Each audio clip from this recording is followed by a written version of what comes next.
Welcome to the Jameson Files. I'm your host, Carrie Webber, and today I'm flying solo, going to give you some thoughts and some interesting considerations for you as you try in your very best way possible to lead change in your practice or in your organization.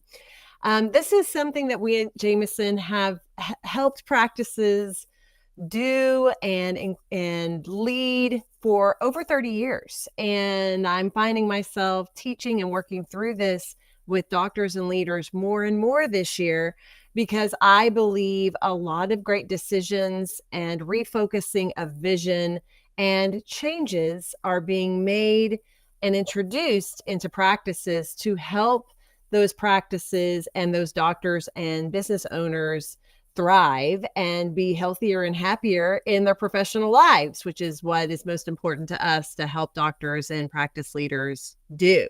So let's talk today in this episode about change, about why people resist change, about what we as leaders need to consider as we are leading change in our practices and in our businesses. I believe we'll find that when we get hit with resistance, when those obstacles come our way, chances are we are at a point where we need to make decisions to pursue and persist, re-clarify, and continue to lead forward, even when it's hard. So, how to lead change even when it gets difficult. Let's go. So first, as we talk about this, we want to think about, why do people resist change in the first place? Why is change so difficult in practices? Perhaps it hasn't been that difficult for you, but perhaps you have struggled with incorporating something new into your practice or helping your team adapt to change. And there are a lot of reasons why people resist change, or practices and teams resist change, or perhaps even the leaders resist change. Your overall busyness and overwhelm can be a determining factor. When we're already very overwhelmed with the workload, the idea of incorporating one more new thing into our day-to-day can be a little stressful at best. And so you can find that people resist, or it may not be that they're against the idea, but their speed of change is very slow because they're busy doing other things, they're distracted, or they're generally overwhelmed and can't handle the idea of taking on one more thing. Lack of respect for the leader can be one of the reasons. Fear of personal loss or fear of failure. The tradition of how it's always been can really help put a roadblock in front of you in terms of that change. The requirement of additional commitment, narrow-mindedness is going to thwart the acceptance of new ideas. The rewards don't match the effort required. These are all just a version of some of the reasons why you may be met with resistance. The fear of the unknown. It won't happen when people are engaged in negative thinking. All of these are reasons why change is resisted. And then, of course, there are the two primary reasons why people resist change, and that's, we've always done it this way, or we've never done it that way. I'm sure all of you can appreciate that that is a primary deterrent for change for many people. So how do we help our teams overcome those mental roadblocks and become more open-minded and willing to not only explore the idea of doing something in a new way or integrating something new into our workflow, but actually implementing that change to where it becomes a habit? I like to have everyone think about, so do this if you will, and visualize a rubber band, and as if you are that rubber band. And when we need to use that rubber band, we're often stretching it for it to wrap around whatever we're using it for. You're feeling stretched when you're asked to change. You're going outside of your comfort zone. And all it takes is one day falling apart or getting really busy or one team member calling in sick, and we all have to roll up our sleeves and help fill that void. And we snap back. Just like if you released a rubber band, you're going to snap back to how you always did things because that's most comfortable to you. That's the habit.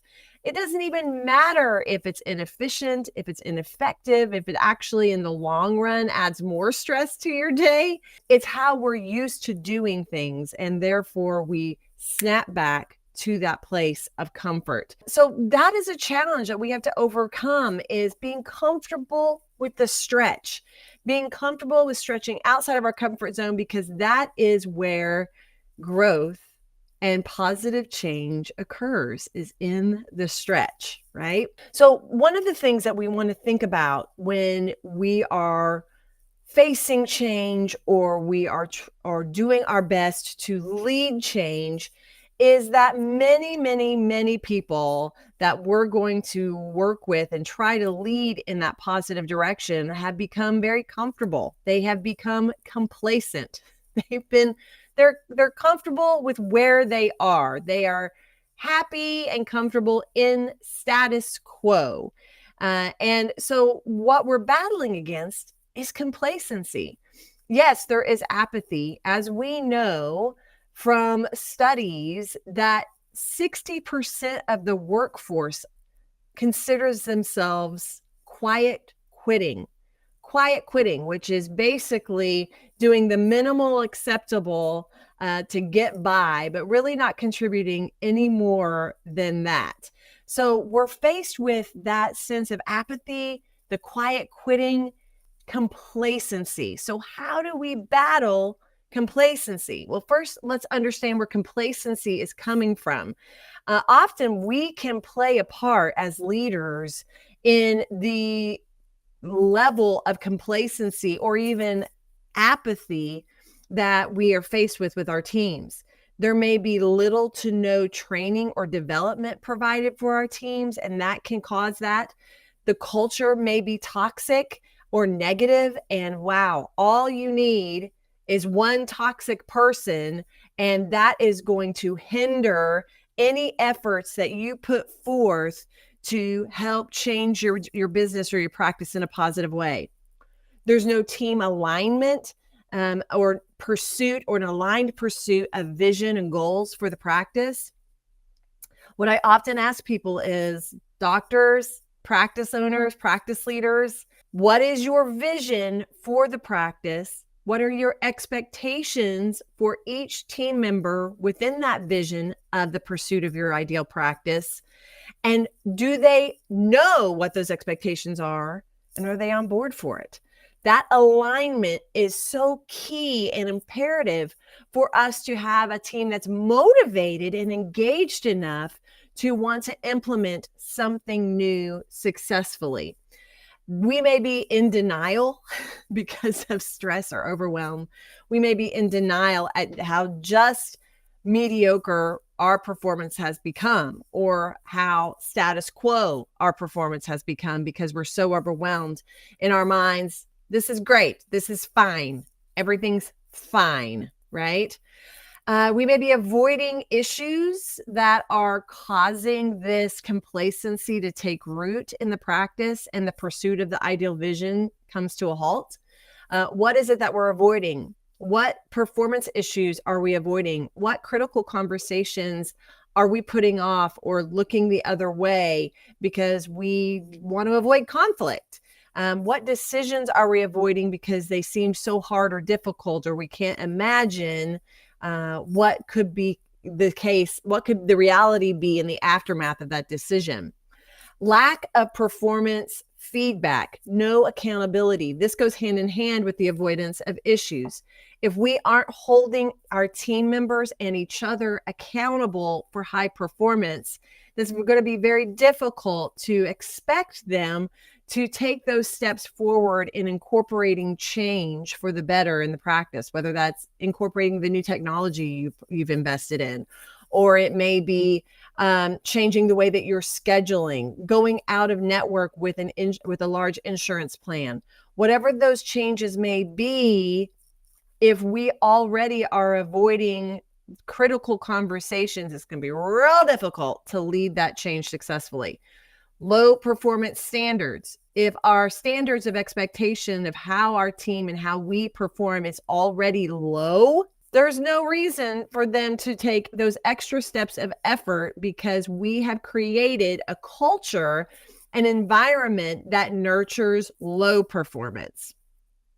I know that's a hard one to really hear, but if you're allowing low performance, and that has been the common acceptable approach to performance, why would I do more? Why would I take those steps forward to do more or do things differently or get uncomfortable when really historically it's been fine that I've done things this way? You see this a lot when leaders and doctors are really excited after coming back from a conference, or they went and took a course, they bought the equipment, whatever the case may be. And the team is literally sitting there just telling each other, oh, if we just wait 2 more weeks, doctor's excitement will wear off and we'll get back to normal. That is the kiss of death for positive change. So we as leaders have to persist, and we have to get really clear on our vision, the why behind the what, the why behind the change. And we have to lead that forward by example and holding people accountable to incorporating the change as effectively, as successfully, and as quickly as possible. So those are the reasons why complacency starts to take root in our businesses, in our practices. So the question is for you, of those areas, are there particular ones that hit home for you? What do we need to do to address the culture of performance so that change can be successfully implemented whenever it is needed as your practice or your business evolves? Having that ownership for the change. A great book, Building Influence and Being More Positively Influential and Having the Aura of Confidence and Competence, is a book called Presence by Amy Cuddy. And in that book, she talks about how they asked people in a survey, they asked those participants, of these particular people in business that were considered successful or influential, what were the characteristics about those people that made them influential to them? And the characteristics that they shared was that they had confidence, comfort level in the conversation or the topic or the environment that they were in. And they had and exuded passionate enthusiasm. Confidence, comfort level, and passionate enthusiasm. And the thing that I love about those characteristics is none of those characteristics require a PhD. None of them. It is internal confidence. It's working on your skills to be competent. So whether you feel unconfident because you lack that confidence because you don't know how to use the tool, the technology yet, well, we need to practice until you become competent and confident. Do you understand the purpose and the value of that tool? Do you see the benefits for the patient, for you, for the practice, for the doctor? Do we believe in it so that we have the confidence, the comfort level, and the passionate enthusiasm to incorporate this into our day-to-day? Is the resistance of taking photography with every patient, so using the intraoral cameras or the scanners, because we don't have confidence and comfort level in the tool? Are we as passionately enthusiastic about it as our doctors are? There's a lot of questions that you may want to ask yourself. Whatever the change is, it may be bringing in somebody new. It may be eliminating a position in the practice. It may be changing the entire brand of the practice or focus for the practice. It may be bringing in a new doctor. It may be transition of ownership. There are so many elements of change that we have to become comfortable with. And I love these characteristics that Ms. Cuddy talks about in her book. And it's a good question to ask ourselves in every area of our professional careers. Are we confident? Are we comfortable? Do we have a comfort level in understanding what we're doing and what we're talking about? And are we passionately enthusiastic about the work that we do? How do we make change happen and stick? I'm talking to you leaders, whether you're a departmental leader, whether you're an office manager, whether you're an operations manager of multi-locations, whether you're a regional manager, whether you're a doctor, whether you're the owner, whether you're an associate, a lot of scenarios of you needing to either support change that's happening or lead the change that you've decided on. So how do we make it stick? It's one thing to say it, say, hey, here's what we're going to do. Hey, we've got this thing now. But it's another to see it actually come to life in your practice or in your business. Number one is that we need to communicate the why behind the what. Why are we doing this? Why are we changing the way that we're scheduling? Why are we changing the technology that we're using? Communicating the why behind the what so that your patients, your team, your community, whoever your audience is that needs to understand is clear and sees the benefits of this change. Also, remember, everyone's motivated by what's in it for me. How is this going to serve me as a team member? Is it going to save me more time? Is it going to make me more comfortable? Is it going to help more of my patients get healthy? What are the things that it does to benefit us all? Understanding the why behind the what. The next step in making change stick and happen is to motivate. Build your case for change. What caused you to make this decision? What is our vision? Where are we going? How does this fit in the steps we're taking to see that vision come to life? Build your case. Again, what are the benefits for me, the team member that has to incorporate this change into what I'm doing every single day? What are the results that we can get when you have wins occur, when someone actually uses the technology, when someone actually hits goals in the schedule and the schedule looks the way we want it to? Are we recognizing that work well done and showing the benefits that we experienced by successfully incorporating that change into the workflow?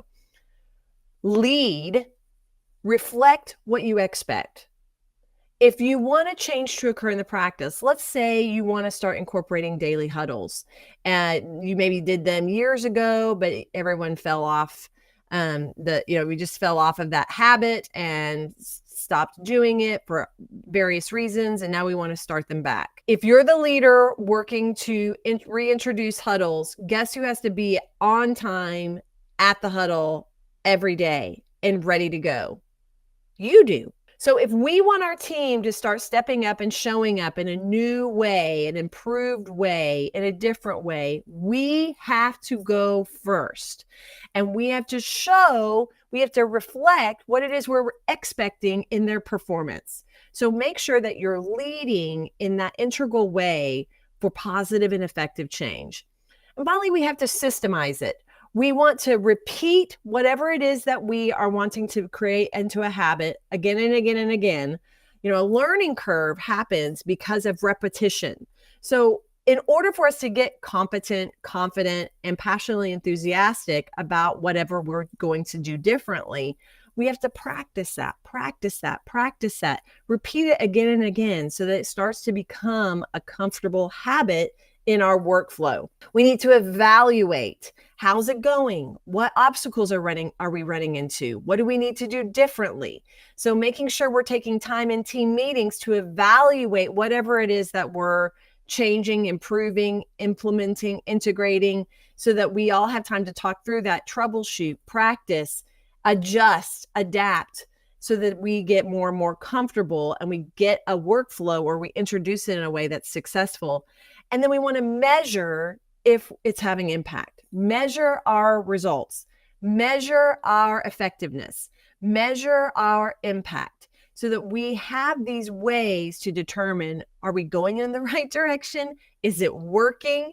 What do we need to change? What do we need to standardize and systemize? So we have to communicate the why behind the what, motivate by building the case for change, lead by example and reflect what we expect. And then finally, we need to systemize the change by repetition, evaluation, measurement, and standardization. Are there one or more of those elements that you aren't successfully doing when you try to introduce change that can help you get a better result? Steps for success are that we must be consistent. A one and done conversation about changing something is not going to successfully integrate that change. We have to repeat the message of what we expect now, where we're going, what the change is, and then we have to be consistent in the execution of that change. We need to review reports and goals after each team meeting. Make sure you're setting goals and action items and evaluating those and the progress of those at every meeting. And then adding to those goals and action items as you accomplish the original ones on your list. Revisit those at every meeting. We want to incorporate the vision. We want to incorporate that kind of conversation. Give opportunity for questions and feedback from the team. We need to make time to practice. If the change requires us doing or saying something different or new, we need to practice that so that we elevate our comfort level.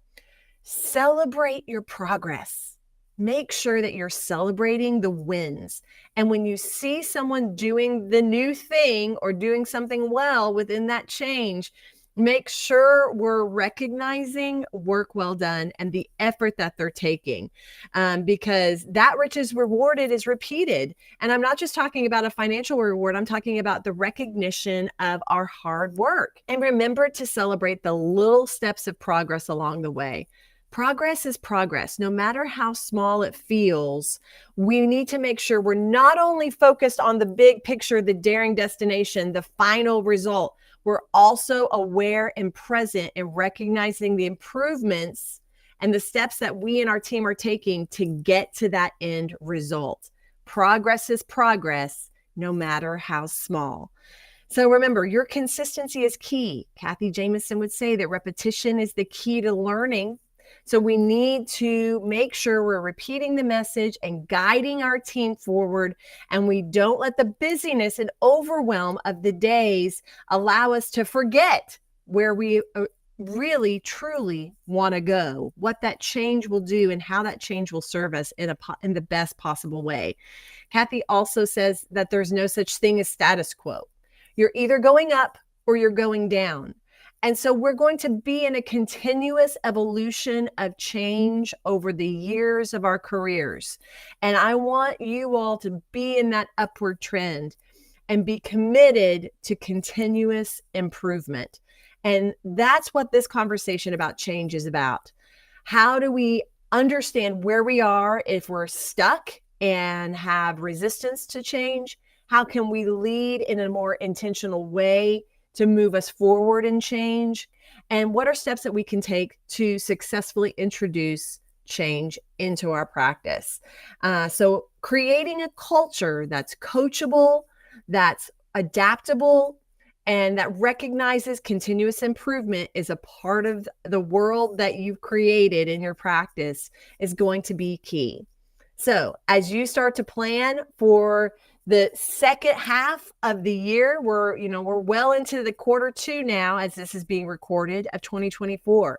There may be changes that you've been wanting to see occur in your practice this year that haven't quite taken root. Reset, refocus, step back, have a conversation with the team, create action items, get the training in, talk about the why behind the what, and let's move the needle forward. Change can be such a positive element to keeping your practice, not only sustaining it, but helping it to continue to grow and thrive over the years. And it's a leadership skill to be able to lead change effectively and healthily with your team is a skill that you will benefit from for years and years to come. So good luck in the methods and efforts to change. I hope that you are celebrating great successes by the end of this year because you've taken the time and the steps necessary to lead change forward in a positive way. Thanks for joining me. Be well, and I'll see you next time. Thank you for joining us on this episode of the Jameson Files. Visit us online at jmsn.com. You can subscribe to this podcast on iTunes, Google Play Music, or Spotify. See you next time.